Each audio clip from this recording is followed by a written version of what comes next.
Servus people of the internet and welcome to my CityWars Tower Defense Handbook. We are currently in Noblewood Part 2. This is the episode where I decided that I'm spending too much time running around gathering resources. I think that's not what the focus of the video is. So I have decided that I'm going to cheat a little bit to make sure that you get to know what is in the game, and there will be other videos where I show you my build order and where I gather resources and stuff.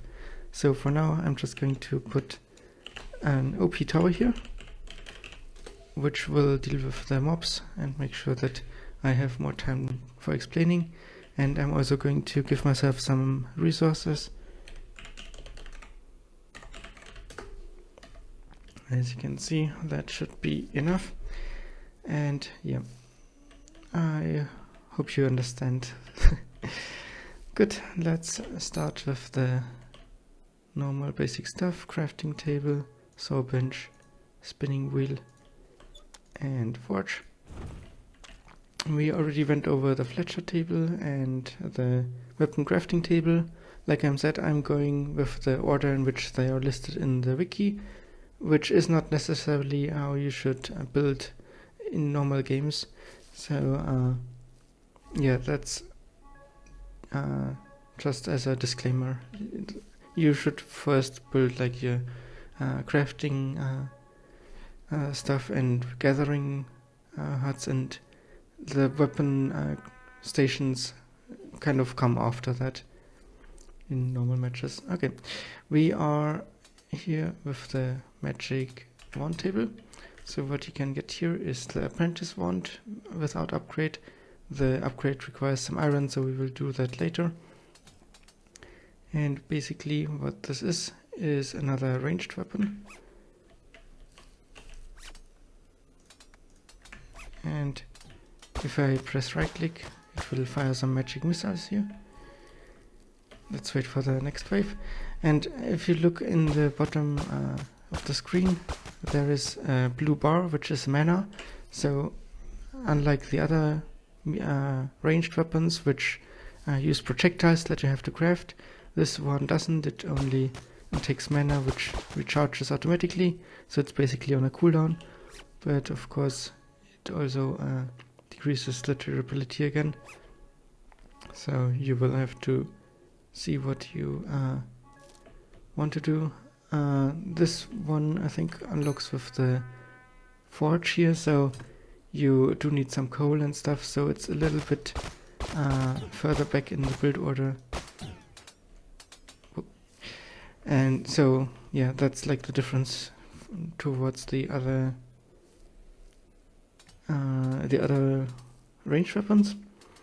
Next one is the armor table. So this is basically only your starting gear. As you can see, this table cannot be upgraded, so you only really need this if you want to basically change class during the battle, or if you have lost your items. Because let me heal up real quick with pressing 4. It doesn't lose durability, but if you get hit by some enemy, then it will lose durability. So in this case, it's pretty much like getting destroyed, not because you use it like the axe or the shovel, but because your player gets damaged. So yeah, that's the 5 option here. The eye patch from pirate class, fighter's bandana, hunter's lucky charm, mage's circlet, and archer's circlet. Good. But like I said, you can just start with one of those, depending on what you like most into the round.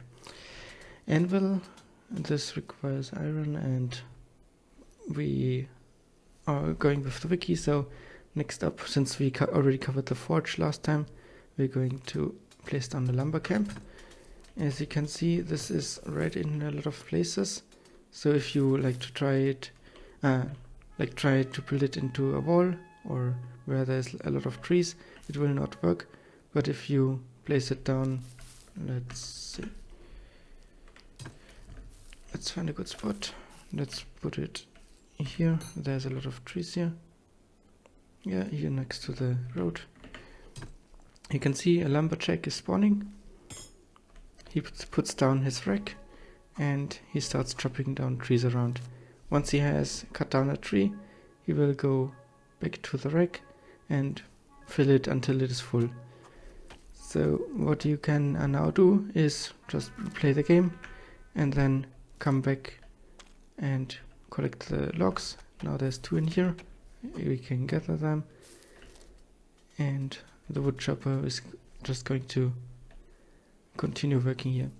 So we can do the same with the clay shop, clay workshop or clay hut. Let's see, where is a good spot?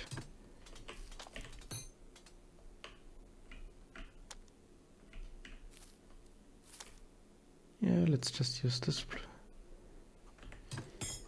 And the same here, he's going to put down his rack and try to collect resources around. So in this case, it is kind of important that you repair the destroyed clay pit with some rope, log, stone. You already know about this. And that means that once there isn't a lot of resources around again, it's going to spawn some. It's not gonna be as much. It's only like 5 or 6, but it never runs out really, as long as you have enough clay pits in relation to the clay workshop. So 1 clay workshop, 1 clay pit. This will just keep on working. And the same here. Press E to gather the resources. Then let's go over to the coal. Where do we have it?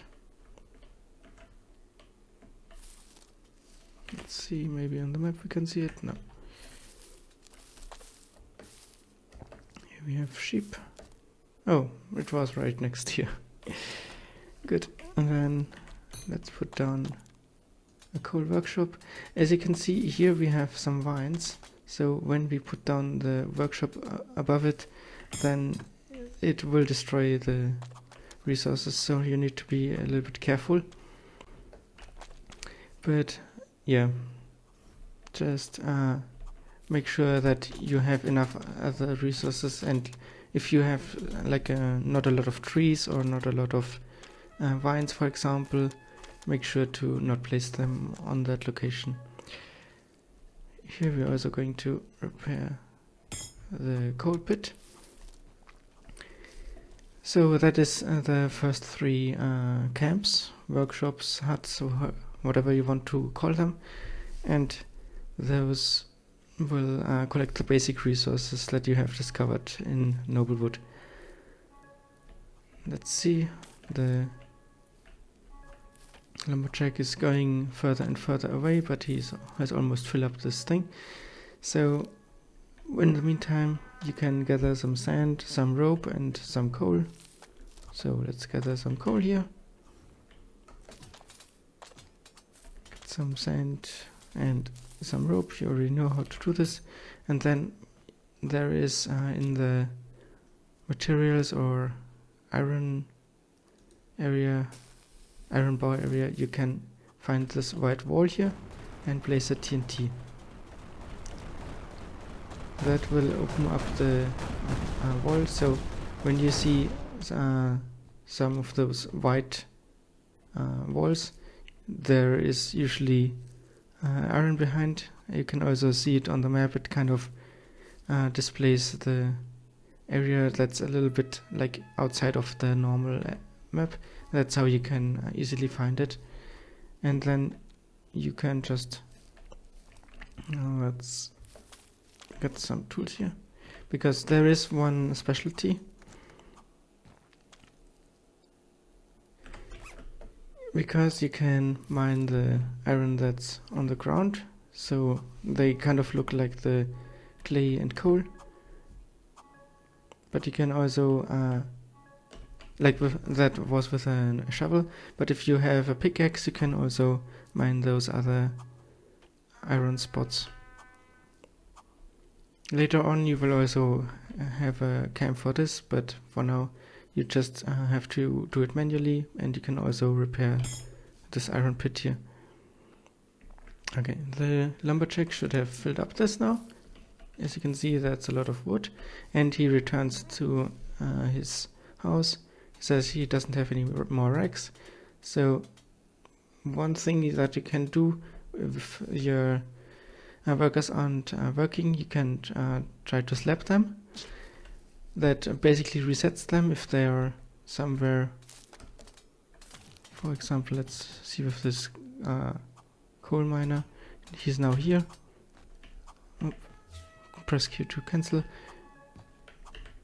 You can hit E to slap him, and then he teleports back to his door and tries to start again. That's not when there is a reason why they're not working. For example, their rack is full or there is no resource because you forgot to repair the spawner. But if they are like a little bit stuck somewhere, then that's a good way to make them try again, basically. So now I'm going to gather 16 logs, and he's going to continue walking off. What we can do in this case, there is basically a pit for this, but kind of different as well. So in this menu you have a water sprinkler, which you can place down on the ground next to the cut down trees, and that will make the trees grow again. And that also works for vines, so let me chop down this one here. And let's observe a little bit. There you can see three trees already grew up again to full height. So if we dig down this tree stump, nothing will grow again here. So you need to be a little bit careful about that. For example, while you are digging something up that you don't want to, you can press Q to cancel it. But like this, you can basically have an area where all of the trees regrow and the lumberjack doesn't have to walk that far. One thing that you should also have now is the racks in this plant menu here for storage. You can, if you have some stones and planks, just put down additional racks, and all of the lumberjacks in the area can then use those. So we will come back later. If he has filled up the first one, he should get to those one, or just whatever is closest, and just deposit the materials there. Same we can do here. Let's just put down 2 more clay pits, clay racks, and here more for coal. And you can see Eric has already started mining again, and Carl as well.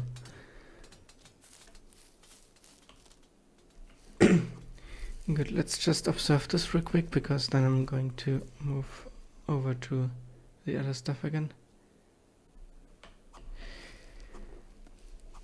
Good. Yep. One thing that you can do, by the way, is if something is very, very stuck, like there's a major bug, you can press fix, and it's basically going to reload the game. Like if you're logging out, closing the game and logging back in again, but just quicker. So if, for example, if something is weird with your character, or just something seems off, you can use this as a quick way to log back in. So as you can see, the rack is full again here, so he should walk over to these racks and start filling them. Good. Now let's move on to the next table, which is the toolmaker. I have already told you that some of the tables have the option to add tools. So in the toolmaker is where you make those. You can also make the tool handles, which you already have in here.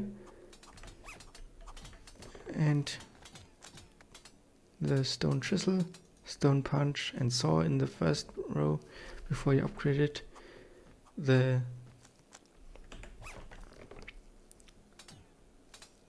second one will also give you other... okay, my inventory is full. That's interesting. I have never had that problem. Let's just throw out some stuff.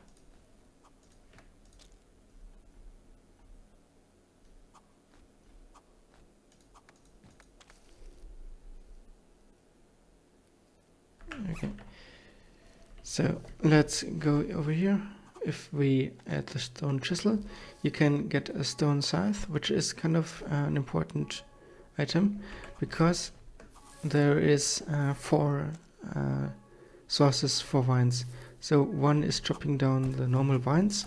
The second one is basically normal vines with spikes. So when you get close to them, they poke you, but it's sometimes still the best source. Then there is basically spiked vine walls, which are very high. And then the last option is getting a scythe and harvesting the tall grass. Also the not so tall grass, but yeah, that's what the stone scythe does. So it is very important to know about this trick. And also a stone hoe, which is for gardening. Let's throw out this, collect this. Yeah, used to plant crops. We will look at that later. It's not really an option yet. So that's what you can do with the stone chisel. With the stone punch, we can also get coal nuggets. I don't think there is a use for it yet, to be honest. So yeah, that's not really something that you need. And then you can again upgrade the crafting table, which we will do with the iron stuff. Ah, there's my tools. Then the last one was a saw. So when you place down a saw on a saw bench, you can craft sticks. So 1 log is turned into 3 sticks here, which is very important in some maps where there is not a lot of sticks. This is a good trick to get them.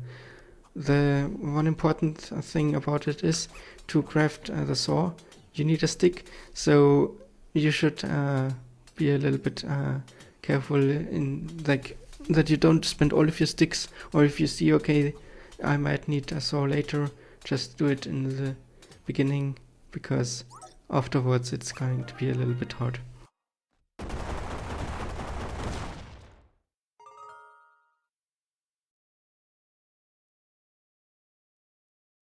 So Hill Island.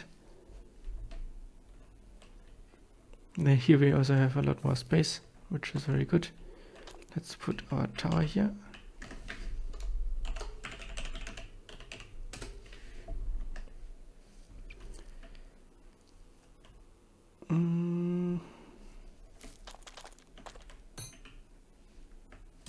And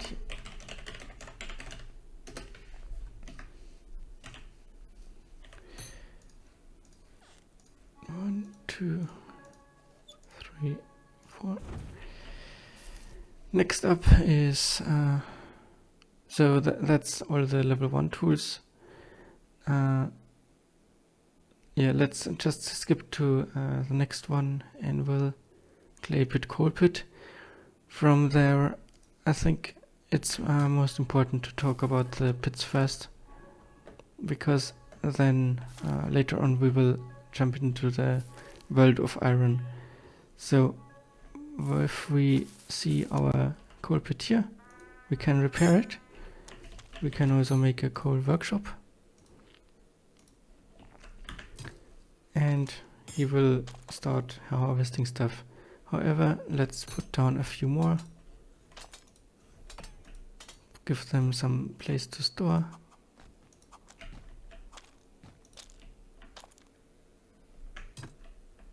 Okay, this one seems to be a little bit stuck, so let's slap him.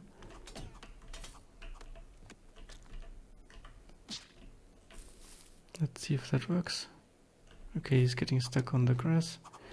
What you can... Oh, okay, he's at least reaching this one. What you can also do sometimes is destroy their hut and place it new again, or place it in a slightly different location. You can also rotate the building. So, in this case, that seems to be good. You need to make sure that the door is unoccupied. So, what we will see very soon is the coal will run out, and the coal pit will start replenishing the coal, but not fast enough if we have too many houses here. Then we can put down a coal pit, and that will basically spawn new coal more regular. You will not get more in the area, but basically what it is describing, when there's less than 5 around a 6 block radius, the coal can be gathered with a shovel or through the coal workshop. So basically it looks around, okay, how much coal is there left, and if there is none, it will spawn some until there is 5 around. So you will only have like 5 or maybe 7 if you have them a little bit apart, but the important part is the rate at which the coal is replenished. So if you have more coal pits, it will replenish more coal.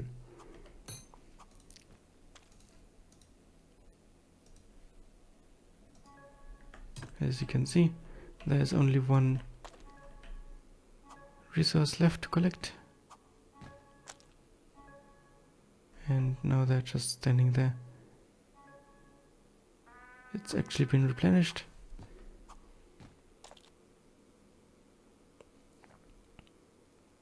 Yeah, it keeps doing that, but if we now put down, let's say 1, 2, 3 more, then we should see later on there's some more.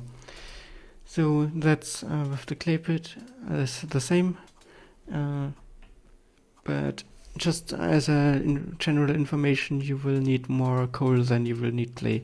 So even if you have a lot of players and a big map, usually 2 clay miners with 2 clay pits is enough, but coal you can never have enough. Good, then we will enter the Age of Iron. So again, you walk over to wherever the iron area is. So in this case, over here. We have the use TNT sign, so we will do that.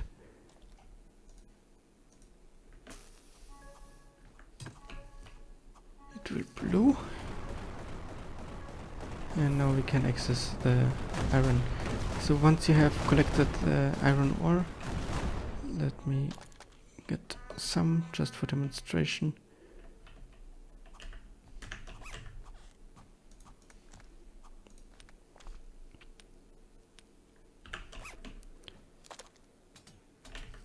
So in the top left you can look at how the icon.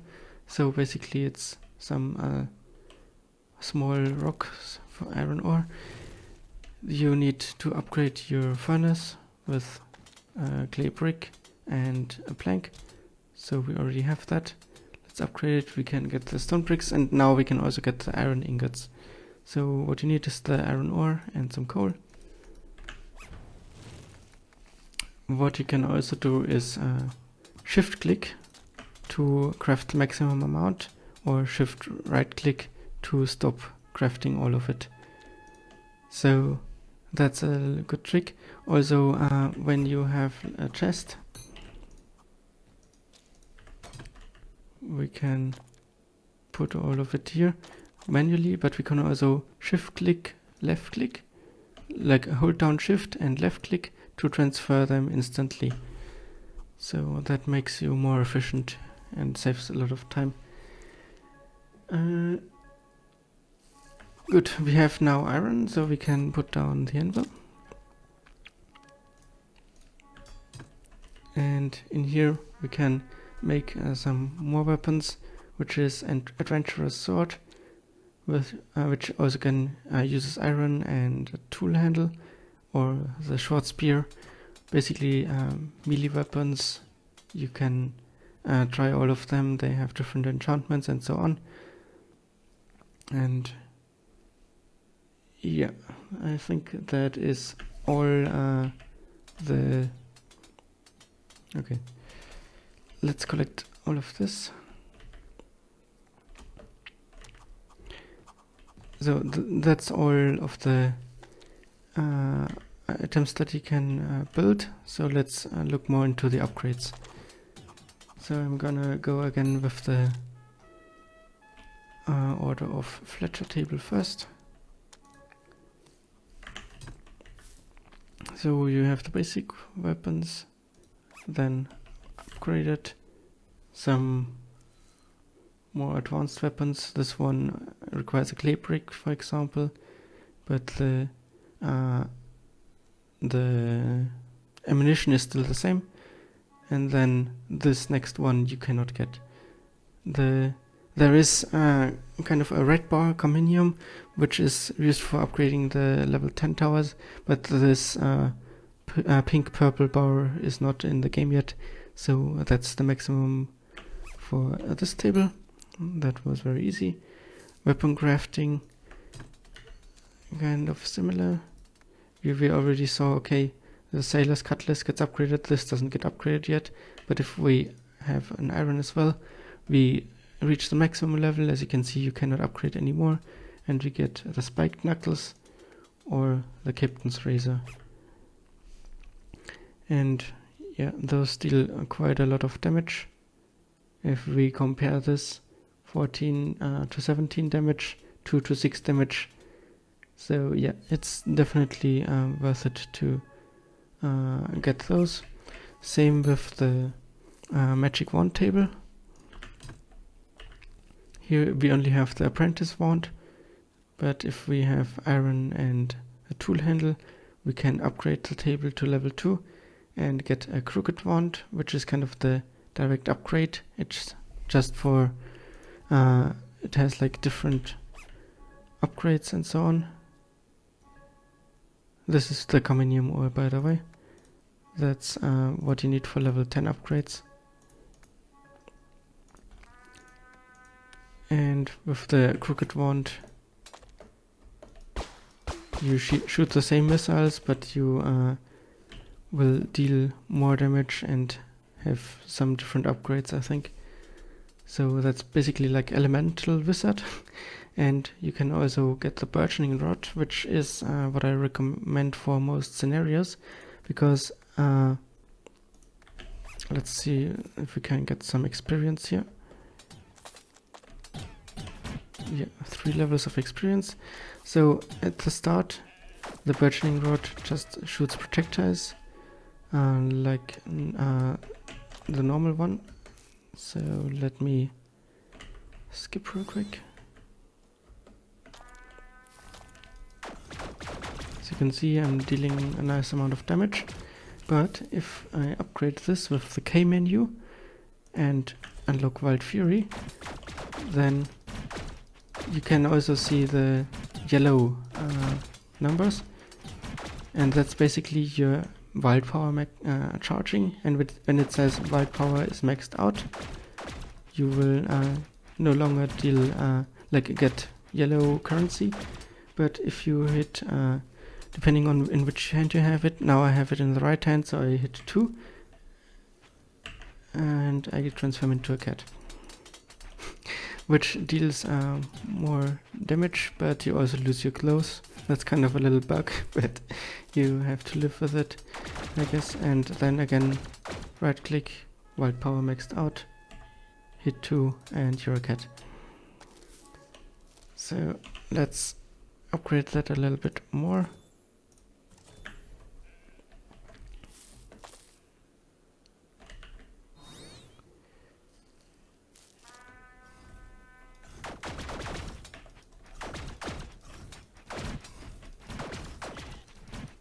And now I'm a very big cat. So yeah, that burgeoning rod requires a lot of levels to max it out, but it can be worth it if you are fighting against very strong enemies, for example in the No Tower challenge. Good. So far about that. Let's get back here. So that's the last upgrade again, for now at least. Armor table, we already know that there is no upgrade anymore. That leaves the forge as next item. The enchanted wood is not in this Noblewood biome yet, so we will get to that later when the enchanted wood comes. That will be a separate tutorial. So for now we cannot get those. I don't know if we can get a pizza board. Let's see. Toolmaker. Let's get a chisel here. We have a chisel, we can upgrade this, and now you can get some more upgrade materials which I think are not used anywhere yet. So this is also kind of already in the game but not really used. So that means we have this mixed out as well. The crafting table. One important thing about that is now you can see we can not make a stone scythe, but if we upgrade it to level 2 we can instantly make an iron scythe. So that's a good way to get it as well. Like if you need a lot of fiber, you can try to get iron first and then just make an iron scythe. That way you don't need to make a toolmaker's table. Yeah, that's just depending on what you want to do. And here is also the fishing rod, which is this week's challenge. I guess that is now 2 weeks ago, but yeah, that's where you get the fishing rod and the bug net. So if we equip the fishing rod, and let's get the bug net here. Now right click, or just a fish. Inventory full, yeah. So you just swim up to the fish and fish it. That's definitely how you fish. As you can see, it has a different color. In this early level you can't really do anything with the fish yet. Those will come in later. And with the bug net you should be able to collect a bug or a butterfly.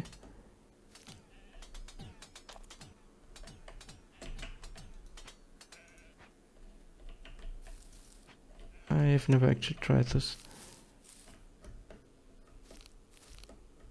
I think there's also a type of bug that, a type of butterfly that cannot be collected this way. So maybe that's the purple one. I will find out and maybe do it again later. So yeah, that's also not something that you need yet. So that's why I never really did it. There's, as far as I'm aware, only cosmetic reasons for doing this at the moment. So here again you can see it is locked out, and here you can make the let's just do it real quick to have it maxed out. You can do the stone patch upgrade again.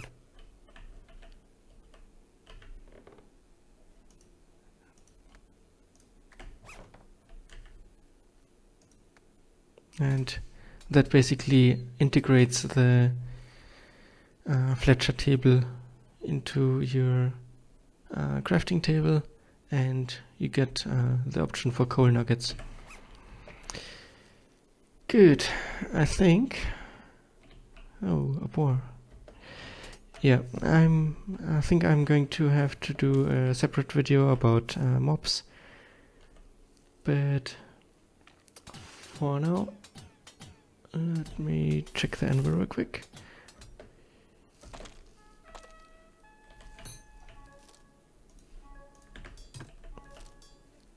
You can also upgrade this one time to get better broadsword and long spear.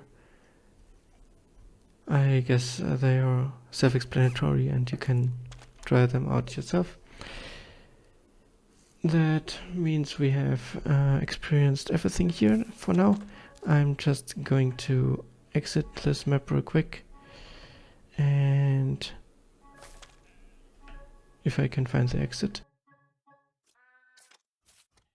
And I'm going to show you one more thing, or two maybe. The first thing is there is again a hidden challenge map up here. You just use the ladder instead of climbing the tree, and the more important part is you have a second merchant here. This is different from the first merchant because it kind of sells you 3 utility towers. The speed totem you do not really need. If you have too much money you can get it, but it's not something that is helping you with the progression. It kind of makes it harder because the enemies move faster next to it. Portal is something that can be useful, but it is not really essential. What is essential is the radar tower. That allows you to deal with bats, and I don't think it works against the modern ghosts. So this is pretty much a tower against bats. I will show you in a separate video. And on here there's also there's no special tower. Okay, so yeah, just the one tower against bats is important in this level, and yeah, there will be some other towers that are important against other mobs, but that apparently isn't in this level yet because it is not in this merchant shop. Good. Since I do have a lot of currency in my inventory now, I can show you the camera feature. So take picture, 25 coins, yes please. Then it kind of freezes your screen and you can look in a certain direction, or at least stand in a certain direction. It doesn't copy your head direction apparently. Take picture again. Now I'm going to stand here.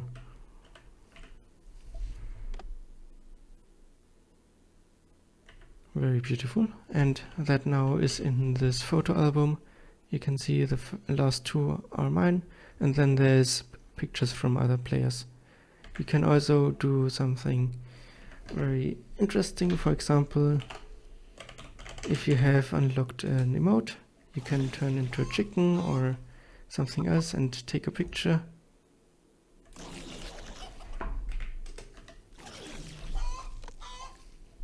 And if you time it right, you can capture yourself while doing an emote. Very nice. And yeah, the hair is free, by the way, so if I want to look like an old lady, I can get some of that hair. But let's, for example, purchase this here for 25 coins. Then it will automatically equip it.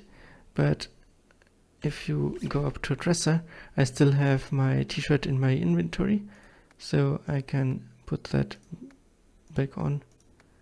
Sometimes it doesn't really display right, but now I have my thing again, and I can put my t-shirt in my inventory or something in my vault, or if you have a house later on you can put it in there, but that's all for another video. So I will see you there. Have a nice day.